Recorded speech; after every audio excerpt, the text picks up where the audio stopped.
Olá, eu moro aqui em Altamira desde 2008, ao lado do que era o Rio Xingu e hoje em dia é o lago da hidrelétrica de Belo Monte, e por isso eu me sinto habilitado para comentar as declarações dos jornalistas da Globo News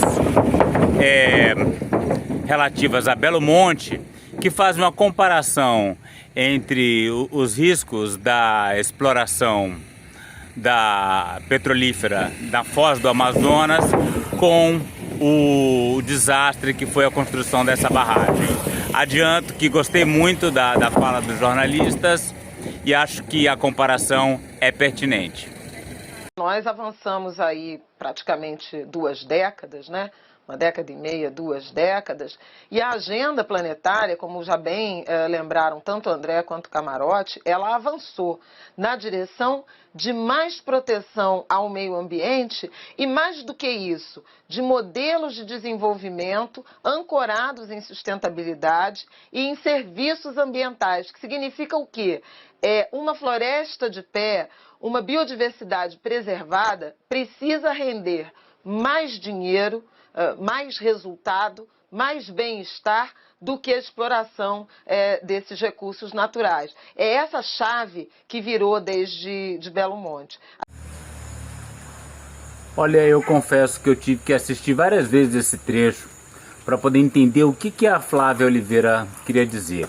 Primeiro eu achei que ela estava falando que ou o Brasil ou o mundo estavam cuidando melhor do meio ambiente desde Belo Monte, o que não é verdade de forma alguma. Eu nunca vi tanta devastação quanto nos últimos anos. Aqui da janela da minha casa, o céu completamente avermelhado das queimadas da Amazônia. Recentemente eu falei com indígenas que estão sem água nas suas aldeias, porque a água está completamente contaminada pelo garimpo, pelo mercúrio dos garimpos. Isso não é mais exceção não. Antigamente você tinha a maior parte dos índios com água boa na Amazônia e alguns contaminados por garimpo. Hoje em dia, pelo menos aqui na região de Altamira, inverteu-se completamente o padrão. O normal é as aldeias indígenas estarem com seus rios contaminados com poluição de mercúrio de garimpo, e são raras exceções de povos que não têm esse tipo de contaminação. Isso aconteceu nos últimos poucos anos. Então, tratamento melhor dado ao meio ambiente de forma alguma não aconteceu. Depois eu reparei que ela fala na agenda. A agenda mudou. E aí então seria a intenção, né, o plano, né, o projeto para a área ambiental teria mudado desde Belo Monte. O que também não é verdade, porque na época de Belo Monte já se sabia que Belo Monte era uma desgraça. Já estava bem claro que a floresta nos garantia serviços ambientais muito mais importantes do que essa pouca energia gerada por Belo Monte. Então o que ela quer dizer com isso? Aí eu saquei. Na verdade, o que mudou é que agora os comentaristas da Globo News estão usando Belo Monte como exemplo para criticar essa possibilidade de liberação da exploração de petróleo na Foz do Amazonas. E na época a Globo News defendia a hidrelétrica de Belo Monte, e defendia mesmo. Eu assistia o noticiário, ficava nervoso, falando, meu Deus, não é possível que isso está acontecendo. E então a Globo mudou a sua orientação em relação a Belo Monte. É disso que a Flávia está falando. A disputa política por Belo Monte, ela derrotou Marina Silva, mas a tese ela está comprovada. Os índices de homicídio explodiram, Altamira virou a cidade com a maior taxa de homicídio do Brasil. É verdade, é verdade. Altamira se tornou uma cidade violentíssima em função da construção da hidrelétrica de Belo Monte. Passados alguns anos, essa taxa diminuiu um pouco.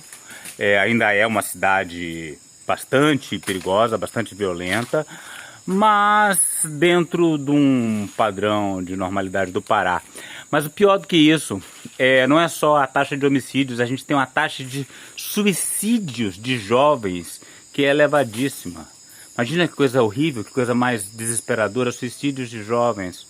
Porque era uma cidade feliz antigamente, a gente tinha aqui o nosso rio Xingu para usufruir na porta de casa, e hoje em dia não tem mais, é uma cidade triste, não tem opções de lazer, não tem alternativas econômicas, porque Belo Monte também destruiu as possibilidades de desenvolvimento econômico, que eram muito baseadas em possibilidades de turismo, e hoje em dia a gente tem esse lago podre na frente de casa, que não emprega ninguém e não traz riqueza nenhuma para a cidade. Tem os royalties, né, de Belo Monte, que são pagos para a prefeitura, mas são todos, né, ou quase tudo desperdiçado com corrupção. Houve populações locais e indígenas deslocadas dos seus territórios tradicionais, habituais. Ok, é importante que se esclareça isso. Houve muito deslocamento de populações de ribeirinhos, principalmente, que moravam na beira do rio Xingu ou em ilhas, mas não houve deslocamento de populações indígenas, né? Nenhuma terra indígena foi alagada, eles fazem questão de dizer sempre. É bom que se deixe claro para Belo Monte, para a hidrelétrica não nos acusar de estar mentindo. Porque a gente não precisa mentir, a realidade já é bastante horrível. O que acontece é que o projeto de Belo Monte foi feito, foi pensado de forma que não causasse alagamento em terras indígenas. As terras indígenas da Volta Grande, elas sofrem do problema inverso, que é a falta de água na frente das suas aldeias, né? A gente teve construção de canais de derivação que desviam cerca de 80% da água do rio Xingu para um lago que fica no meio da Volta Grande, e a partir dali aquela água vai para a casa de força principal. Então as terras indígenas da Volta Grande não sofreram alagamento, não houve o deslocamento de famílias indígenas, o que não significa que não houve impactos seríssimos, mais relacionados à morte do rio Xingu por falta d'água, mais isso do que o alagamento de terras indígenas e o deslocamento de populações indígenas, como diz a Flávia na reportagem. E sem, inclusive, o modo de vida e até de alimentação alterados. Sim, foi um horror. Teve aldeia recebendo fardo de refrigerante.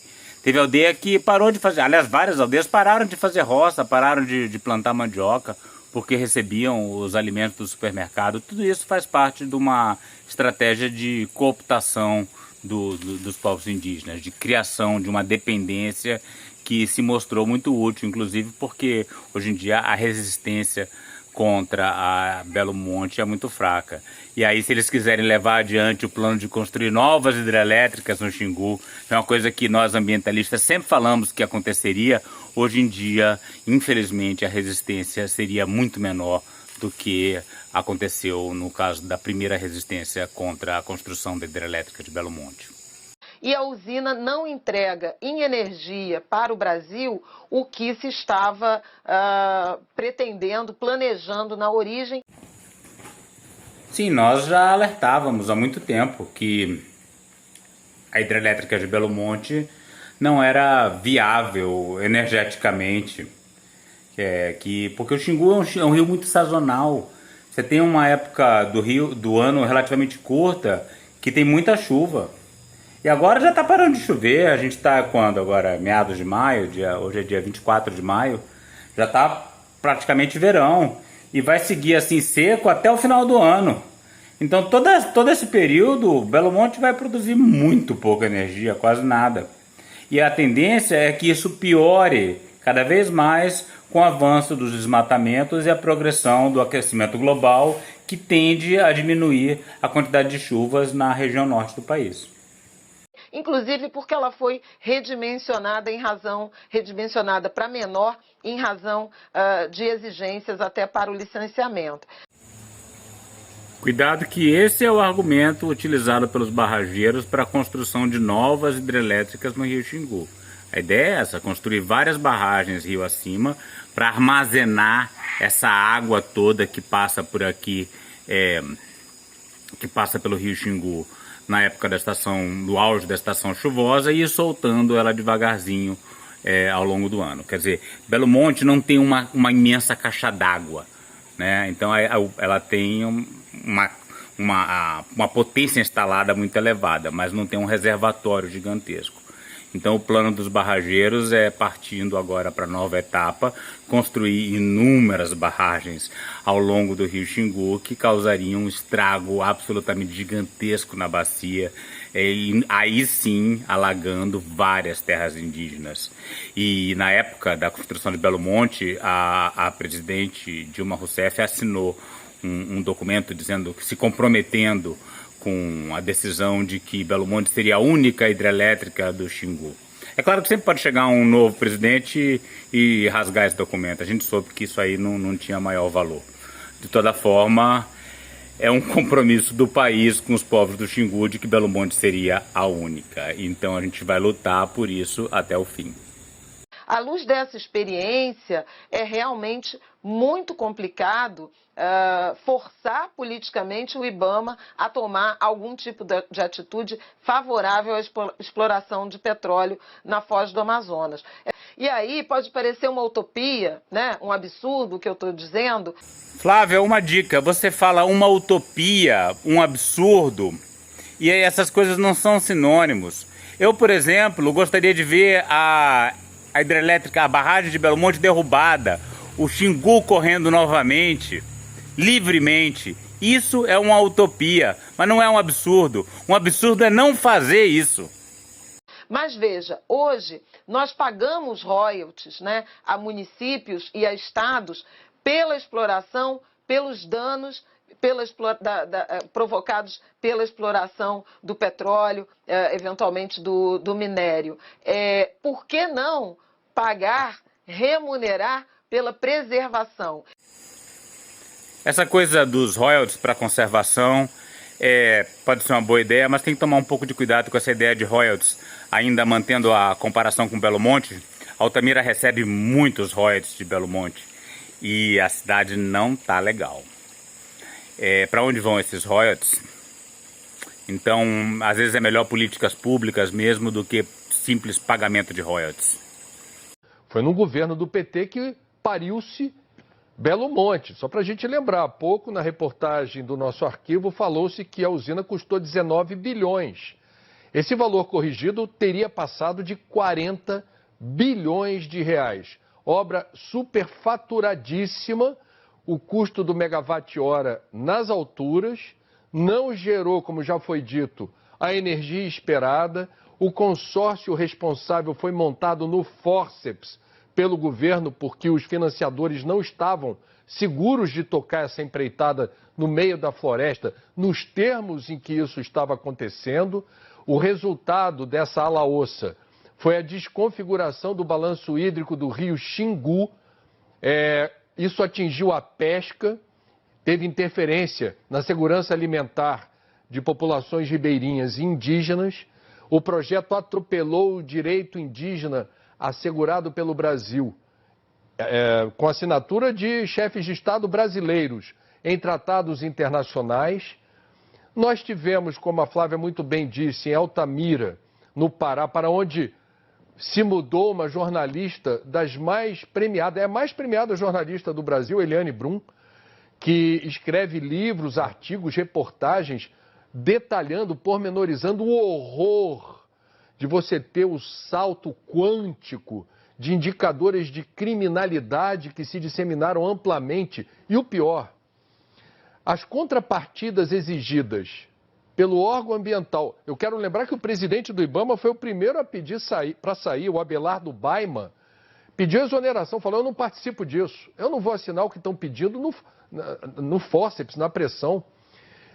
As contrapartidas de Belo Monte até hoje não foram totalmente cumpridas.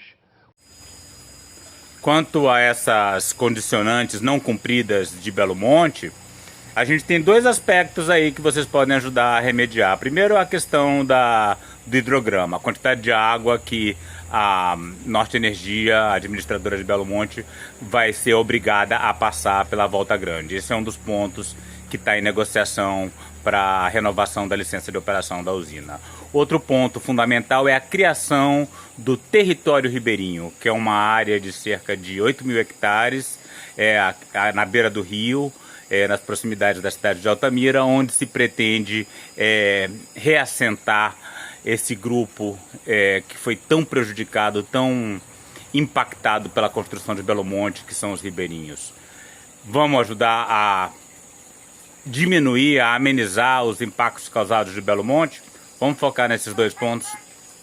Com todo respeito, é uma página horrorosa da história das grandes obras do Brasil. Foi num governo do PT e o IBAMA foi atropelado. A história ensina.